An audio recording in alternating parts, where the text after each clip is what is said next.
शहरजाद ने कहा, ए नेक बख्त बादशाह,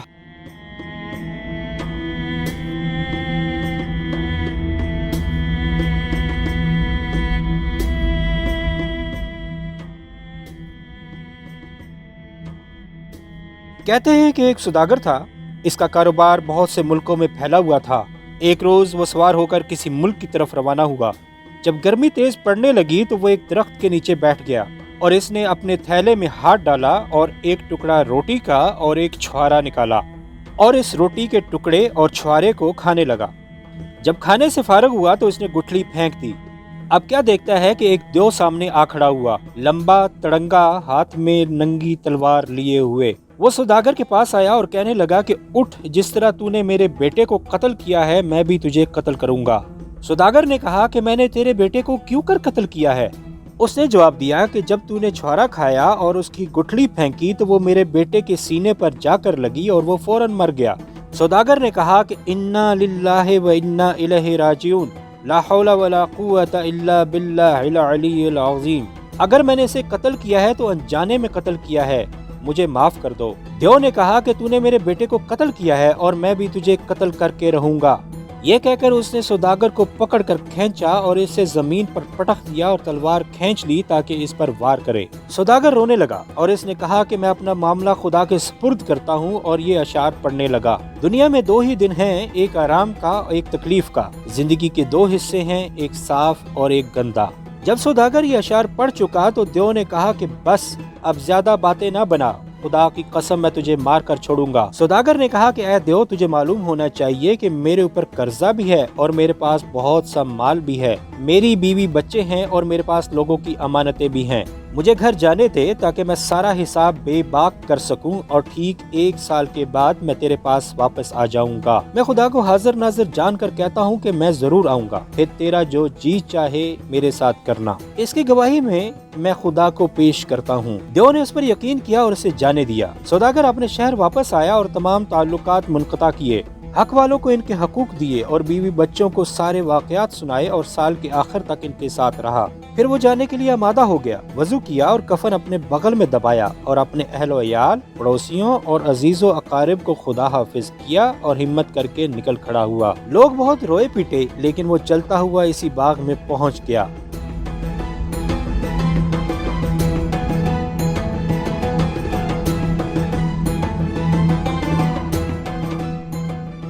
ये दूसरे साल का पहला दिन था। वो बैठा हुआ अपनी हालत पर अफसोस और हाथ मल रहा था तो क्या देखता है कि एक बूढ़ा एक हिरनी को जंजीर से बांधे हुए आया और उसे सलाम किया और कहा कि तू इस जगह अकेला क्यों बैठा है? यहाँ तो जिन्नात रहते हैं। सौदागर ने उसे सारा माजरा बयान कर दिया जो उसके और देव के दरमियान पेश आया था। हिरनी वाले बूढ़े को सख्त ताज्जुब हुआ और वो कहने लगा कि खुदा की कसम, ऐ मेरे भाई, तेरा माजरा भी अजीबो गरीब है और तेरा किस्सा एक अजूबा। अगर ये किस्सा सुइयों से आंखों के कोनों में लिखा जाए तो लोगों के लिए बड़ी इबरत का बाइस होगा। फिर वो सौदागर के पास बैठ गया और कहने लगा कि भाई, जब तक मैं ये ना देख लूं कि तेरे और इस देव के दरमियान क्या माजरा गुजरा, मैं तेरे पास से ना हटूंगा। फिर दोनों बैठकर बातें करने लगे कि इतने में एक दूसरा बूढ़ा आया जिसके साथ 2 कुत्ते थे, काले और शिकारी। उसने इन दोनों को सलाम किया और इनका हाल पूछा और कहा कि तुम लोग यहाँ क्यों बैठे हो? यहाँ तो देव और जिन रहते हैं। उन्होंने सारा किस्सा शुरू से लेकर आखिर तक बयान कर दिया। अभी ये बैठे ही थे कि तीसरा बूढ़ा आया।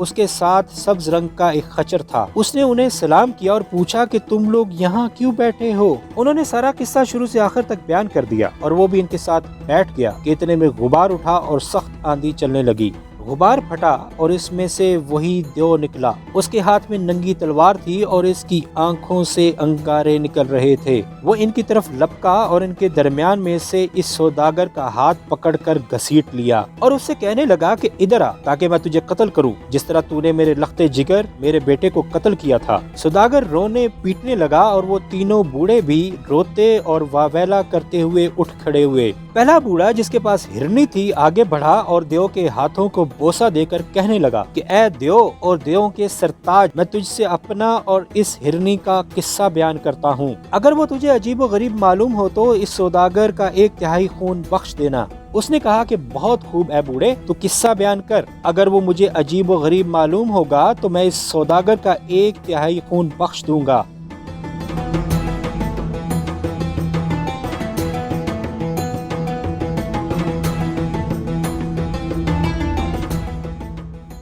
بوڑھے نے کہا کہ اے دیو سن، یہ ہرنی میری خالہ زاد ہے اور اس کے ساتھ میرا خاندانی رشتہ ہے۔ ہماری شادی اس وقت ہوئی جب وہ کم سن تھی۔ تقریباً 30 سال تک میں اس کے ساتھ رہا لیکن کوئی اولاد نہ ہوئی۔ پھر میں نے ایک لونڈی سے شادی کی اور اس سے ایک لڑکا پیدا ہوا جو 14ویں رات کے چاند کی طرح تھا اور جس کی آنکھیں اور بھویں اپنا جواب نہ رکھتی تھیں۔ جب یہ بڑھ کر 15 سال کا ہوا تو اس وقت مجھے بعض شہروں کے دورہ کرنے کی ضرورت پیش آئی اور میں سوداگری کا سامان لے کر روانہ ہو گیا۔ یہ میری خالہ زاد بچپن سے جادو ٹونا جانتی تھی۔ اس نے میرے لڑکے کو جادو کے زور سے بچڑا بنا دیا اور اس کی ماں کو گائے اور دونوں کو چرواہے کے سپرد کر دیا۔ جب ایک مدت کے بعد سفر سے لوٹا تو میں نے اپنے بیٹے اور اس کی ماں کا حال پوچھا۔ اس نے کہا کہ تیری بیوی مر گئی اور تیرا لڑکا نہیں معلوم کہاں بھاگ گیا۔ میں نہایت غمگین اور آبدیدہ رہنے لگا، یہاں تک کہ 1 سال گزر گیا اور بڑی عید آئی۔ میں نے چرواہے کو بلا بھیجا اور اسے حکم دیا کہ ایک موٹی تازی گائے لائے۔ وہ ایک موٹی تازی گائے لے آیا اور وہ گائے وہی لونڈی تھی جس پر اس ہرنی نے جادو کیا تھا۔ جب میں قربانی کرنے کے لیے آمادہ ہوا اور چھری ہاتھ میں لی کہ اس کو ذبح کروں تو وہ چلانے اور شور مچانے لگی۔ مجھے تعجب ہوا اور اس پر مجھے ترس آیا اور میں نے ہاتھ روک لیا اور چرواہے سے کہا کہ دوسری گائے لا۔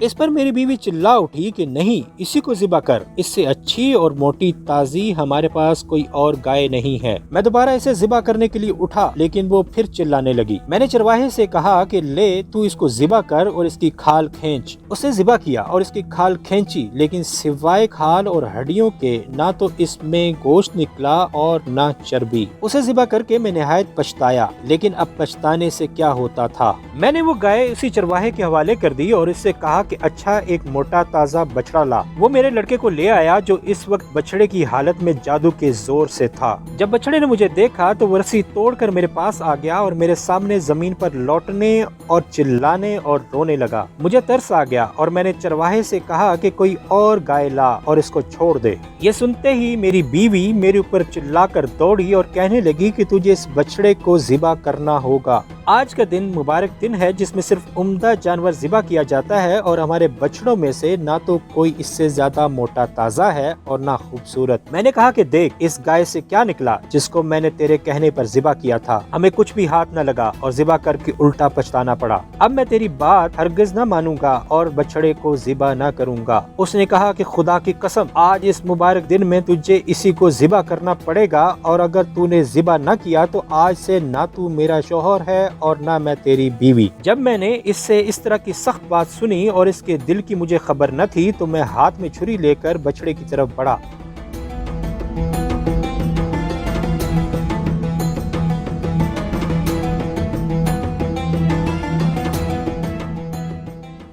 جب شہرزاد یہاں تک بیان کر چکی تو اس کو صبح ہوتی ہوئی نظر آئی اور اس نے وہ کہانی بند کر دی جس کی اسے اجازت ملی تھی۔ بہن نے کہا کہ تیری کہانی کیسی اچھی، عمدہ، مزیدار اور میٹھی ہے۔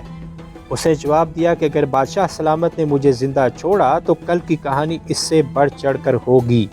بادشاہ نے اپنے دل میں کہا کہ خدا کی قسم جب تک میں باقی کہانی نہ سن لوں میں ہرگز تجھے قتل نہ کروں گا۔ پھر ان دونوں بہنوں نے وہ باقی رات ہم آغوش ہو کر گزاری۔ جب صبح ہوئی تو بادشاہ دربار میں آیا اور وزیر بغل میں کفن دبائے حاضر ہوا۔ بادشاہ نے سارا دن امور سلطنت انجام دیے اور اسی طرح صبح سے شام ہو گئی۔